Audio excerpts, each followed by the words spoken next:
Mas eu queria te perguntar o seguinte, nessa sua decisão de talvez deixar Belo Horizonte, também pesa essa situação estacionada, digamos assim, do Ciro, porque quanto mais alto o cargo, digamos, de vereadora para deputada federal e assim por diante, o apoio e a influência do Ciro vão ficando cada vez mais importantes e decisivos, né? Isso está pesando?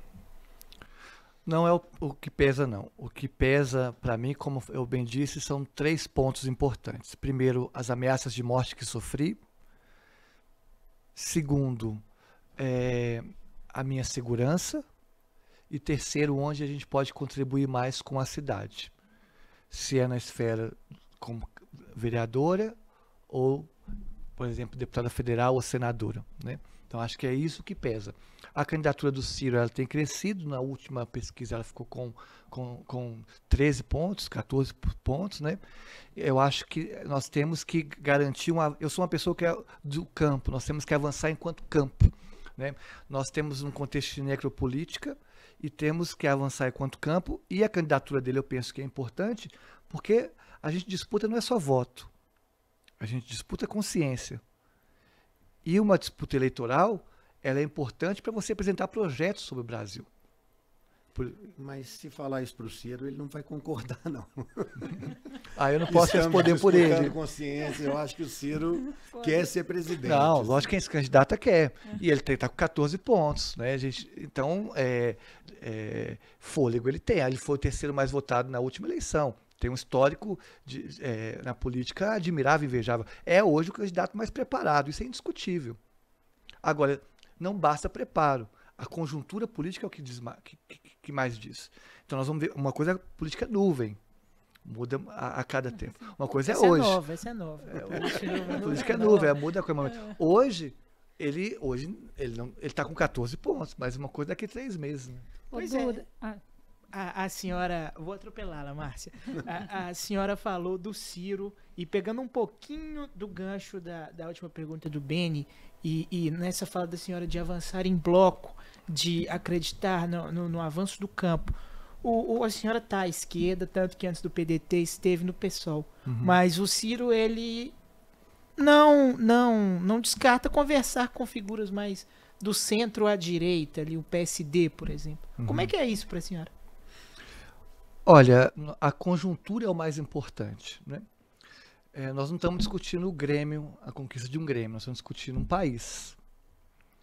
E para você discutir um país, você tem que conversar com várias frentes ideológicas. O Brizola me ensinou que ele apertou a mão de todo mundo. Mas o mistério não é apertar a mão. O mistério é não sujar a mão depois que apertou. O Brizola teve como vice Plínio Salgado. Plínio Salgado, na época, era líder do Partido Fascista. Os integralistas. Os integralistas. E o Brizola, tendo o apoio... Tendo apoio do Plínio, desculpa. Tendo apoio do Plínio, o Brizola fez o maior governo do Rio Grande do Sul, construindo o maior número de escolas naquele contexto.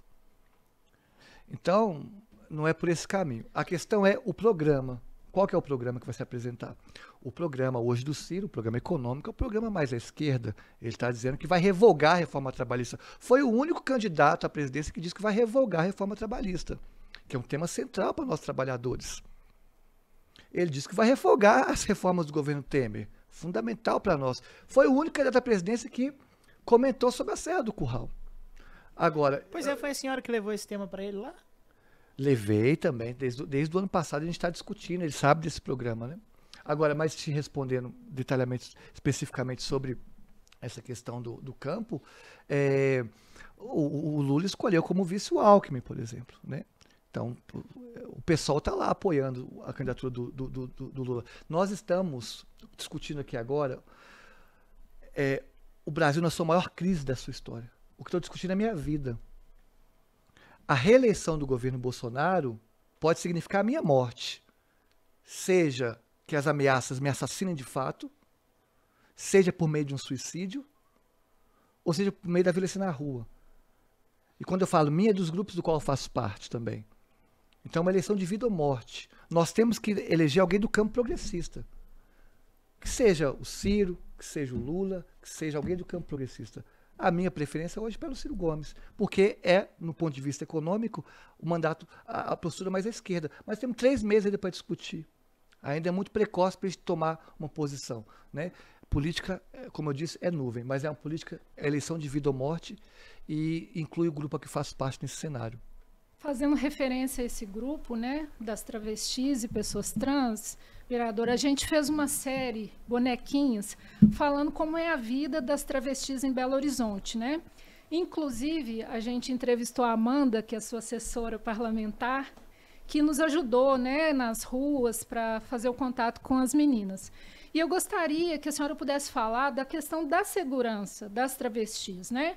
A senhora disse que já sofreu ameaça e é uma questão que vai até definir seu futuro político, né? Mas essas pessoas que estão na rua não têm essa proteção, né? O que pode ser feito do ponto de vista da Câmara Municipal para que as travestis e pessoas trans tenham mais segurança em Belo Horizonte? Principalmente tendo em vista que 90% delas estão na prostituição. A segurança pública é um tema central no Brasil. Nós vivemos um cenário que tem avançado a barbárie no mundo, né? Reflexo de uma política neoliberal que nos colocou nesse contexto e que alguns insistem em combater o neoliberalismo com mais liberalismo. E nós temos uma outra visão, né? Nós temos que voltar a discutir educação, um outro projeto econômico, porque essa é a melhor forma de enfrentar a violência, né? Você construindo mais escolas, qualificando mais professores, investindo mais em educação, é a melhor forma de combater, inclusive, a violência. Mas especificamente sobre a população travesti transexual, nós criamos, junto à Prefeitura de Belo Horizonte, um programa chamado Cintura Fina, que é um programa que objetiva em 5 anos zerar o assassinato de pessoas LGBT no município de Belo Horizonte, em que vai fazer uma qualificação da Guarda Municipal e vai entrar nesses pontos de vulnerabilidade, sobretudo os pontos de prostituição, para entender a violência que configura aquele cenário, para poder pensar de fato um projeto de segurança pública mais humana que contemple essa população e não deixe ela às margens. É um projeto muito exitoso e a gente acredita que vai ser exemplo para o Brasil. Temos apoio do secretário de Segurança Pública, do antigo prefeito Alexandre Calil e o atual prefeito Fuad, garantiram que nós vamos executar esse projeto. Ele já está sendo implementado? Já está sendo implementado, já tivemos algumas conversas, vamos colocar o UFMG para participar, movimentos sociais, pessoas trans que estão na prostituição, e esse programa está tendo um caldo cada vez maior.